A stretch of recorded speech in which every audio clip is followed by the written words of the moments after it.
আদি পিতা আদম যখন মুসিবতে পড়ে, মোদের নবীর উসিলাতে আল্লাহ কবুল করে।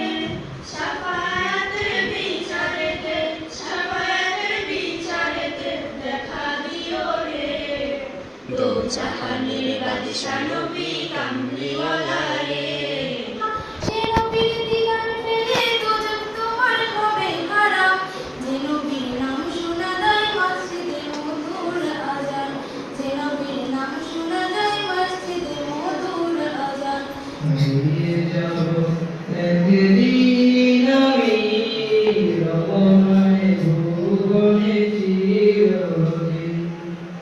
ইসলাম নারীদের সর্বোচ্চ মর্যাদা দিয়েছে। তার উপরে এখন বক্তব্য রাখবে আর রাফিয়া অষ্টম শ্রেণী।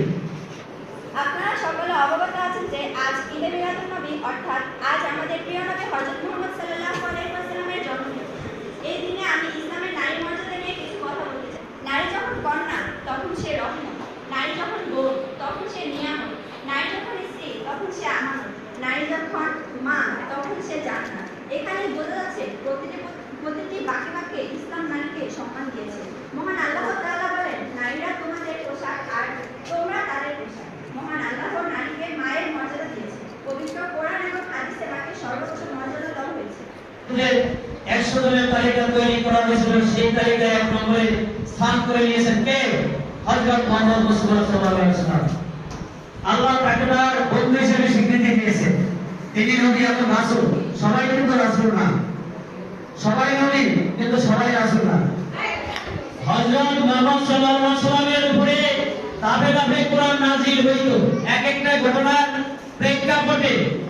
কিন্তু সেই কোরআনের বাণী বা ওহীটা কে বহন করে নিয়ে হযরত মুহাম্মদ সাল্লাল্লাহু আলাইহি ওয়াসাল্লামের কাছে আসতেন?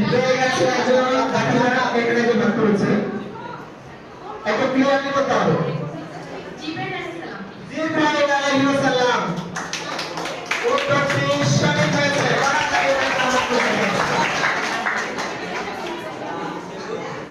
তো তাকে কিন্তু বড় অবস্থায় তৈরি করেন নাই, ছোটবেলা থেকেই তৈরি করে নিছেন। তাহলে সেই জায়গা থেকে এখন তোমরা যারা যে জায়গাতে আছো, এই পর্যায়ে কিন্তু তোমাদের তৈরি হওয়ার জায়গাটা আমাদের এই নবী রাসূল, যিনি ছোটবেলা থেকেই তাকে সবাই বিশ্বাস করতেন। তার আচরণগুলো এমন ছিল যে তাকে প্রত্যেকটা মানুষ পছন্দ করত। এখন আমাদের মধ্যে কি এরকম আচরণ আছে? আমাদেরকে কি সবাই পছন্দ করে? আমাদের প্রত্যেক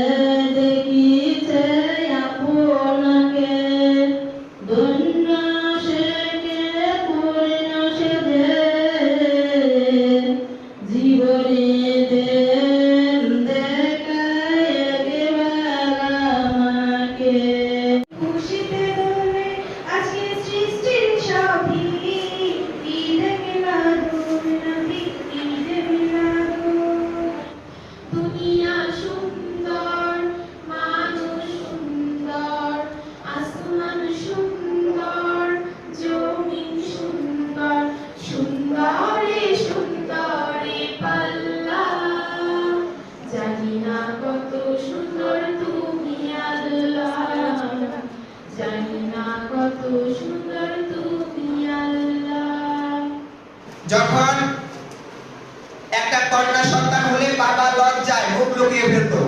একটি কন্যা সন্তান জন্ম দেওয়ার সাথে সাথে মা নির্যাতিত হতেন। একটি কন্যা সন্তান জন্ম দেওয়ার ফলে বাবা সমাজে মুখ দেখাতে পারবেন না, এমন অনুভূতি হতো। যখন কন্যা সন্তান জন্ম নেওয়ার সাথে সাথে তাকে জীবন্ত মাটিতে পুঁতে ফেলা হতো, কবর দিয়ে দেওয়া হতো। পৃথিবীর ইতিহাস থেকে আমরা সেটা দেখতে পাই। এমনই মুহূর্তে আল্লাহ সুবহানাহু ওয়া তাআলা প্রেরিত প্রফেট মুহাম্মদ সাল্লাল্লাহু আলাইহি ওয়াসাল্লাম এসে ঘোষণা করলেন, যারা কন্যা সন্তানকে মাটিতে পুঁতে ফেলে না, যারা কন্যা সন্তানকে প্রাধান্য দেয় এবং ছেলে সন্তানদেরকে কন্যা সন্তানের চাইতে বেশি প্রাধান্য দেয় না, তাদের জন্য তিনি সুসংবাদ দিলেন। এবং যারা কন্যা সন্তানকে অবহেলা করে, দুই সন্তানের মাঝে ছেলে এবং মেয়ের মাঝে ফারাক সৃষ্টি করে, কাউকে ছোট করে দেখে, কাউকে অবহেলা করে, তাদের বিষয়ে তিনি কঠোর শাস্তির বিধান নিয়ে আসলেন আল্লাহ সুবহানাহু ওয়া তাআলার পক্ষ থেকে। ইসলাম নারীদের সর্বোচ্চ মর্যাদা দিয়েছে।